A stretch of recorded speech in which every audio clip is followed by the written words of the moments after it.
ప్రజా అవసరాల కోసం ప్రభుత్వం సేకరించిన ధాన్యం మిల్లర్ల నోటికి వెళ్లిందే.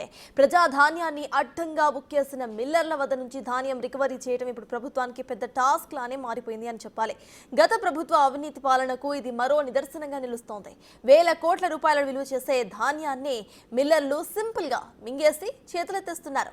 మరోవైపు మిల్లర్ల నుంచి బకాయిల వసూలులో అధికారులు మీనమేషాలు లెక్కిస్తున్నారు. తాజా పరిణామాలు చూస్తూ ఉంటే పౌర సరఫరాల శాఖ 3,300 కోట్లకు పైన ఆశలు వదులుకున్నట్టుగా కనిపిస్తోంది.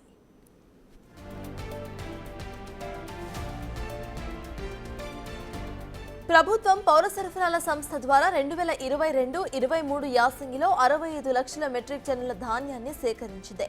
అయితే ఇందులో సెంట్రల్ పూల్ కు ఇచ్చే పారాబాయిల్డ్ బియ్యంతో పాటు రాష్ట్ర అవసరాలకు వినియోగించే బియ్యం కోసం దాదాపు 30 లక్షల మెట్రిక్ టన్నుల ధాన్యాన్ని మిల్లర్స్ మరాడించారు. మిగతా 35 లక్షల మెట్రిక్ టన్నుల ధాన్యం మిల్లర్ల వద్దే ఉండిపోయింది. ఈ ధాన్యం విలువ దాదాపు 7,000 కోట్ల రూపాయలకు పైగానే ఉంటుందని అంచనా.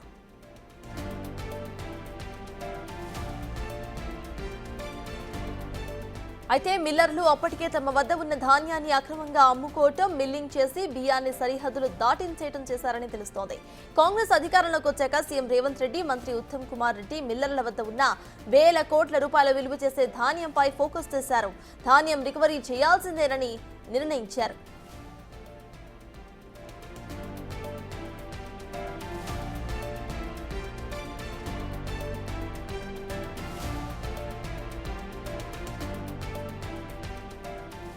ఇక ధాన్యం రికవరీకి జాతీయ స్థాయిలో వేలానికి టెండర్స్ ఆహ్వానించగా 4 సంస్థలు ముందుకొచ్చాయి.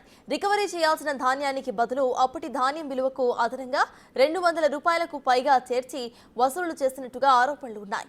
ఇలా ఎలాగో అలా 20 లక్షల మెట్రిక్ టన్నుల ధాన్యం విలువను ప్రభుత్వం రాబట్టినప్పటికీ మరో 15 లక్షల మెట్రిక్ టన్నుల వరకు మిల్లర్ల వద్దే ఉండిపోయింది.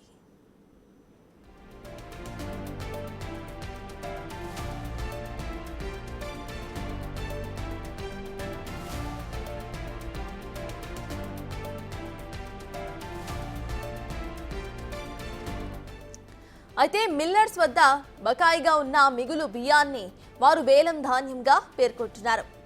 ధాన్యం బకాయి పడటం కామనే అన్నట్టుగా చెప్తున్నారు మిల్లర్స్. ఇక మిల్లర్ల సంఘం ముఖ్య నాయకుడిగా చెప్పుకుంటున్న ఓ మిల్లరే దాదాపు 400 కోట్ల రూపాయల విలువ చేసే టెండర్ ధాన్యం బకాయి పడ్డట్టు సమాచారం. నాయకులుగా చెప్పుకునే వారే 100 కోట్ల రూపాయల బకాయిలు ఉన్న వ్యాపారం కొనసాగిస్తూ ఉండటంపై పలు సందేహాలు ఏర్పడుతున్నాయి.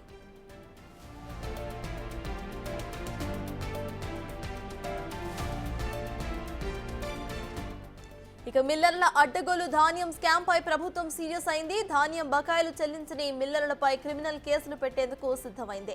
భవిష్యత్తులో ధాన్యం మిల్లింగ్ కు ఇవ్వబోమని రెవెన్యూ రికవరీ యాక్ట్ క్రింద యజమాని పేరిట ఉన్న భూములను వేలం కూడా వేస్తామని ప్రభుత్వం వార్నింగ్ ఇచ్చింది.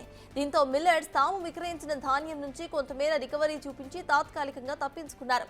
ఇందులో 314 మంది మిల్లర్లు పూర్తిగా చేతులెత్తేశారు.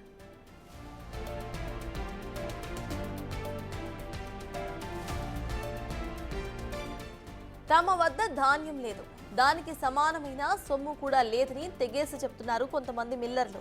దీంతో వీరి నుంచి రావాల్సిన దాదాపు 1000 కోట్ల రూపాయలను మొండి బకాయిల క్రింద ప్రభుత్వం జమా కట్టింది.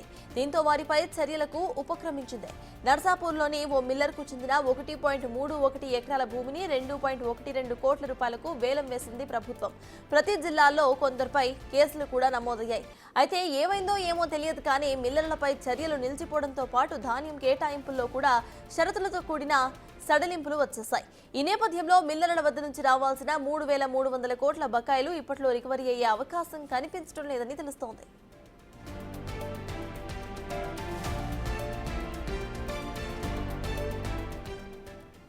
మిల్లర్ల నుంచి బకాయి ధాన్యం వసూళ్లకు మరో 3 నెలల గడువు ఇస్తూ ఈ నెల 11న ప్రభుత్వం ఉత్తర్వులు జారీ చేసింది. అయితే 2 నెలల క్రితం ధాన్యం ఎలాగూ ఉండదు కాబట్టి దానికి సమానమైన నగదు వసూలు చేయడానికే ఈ నిర్ణయం తీసుకున్నట్టుగా తెలుస్తోంది.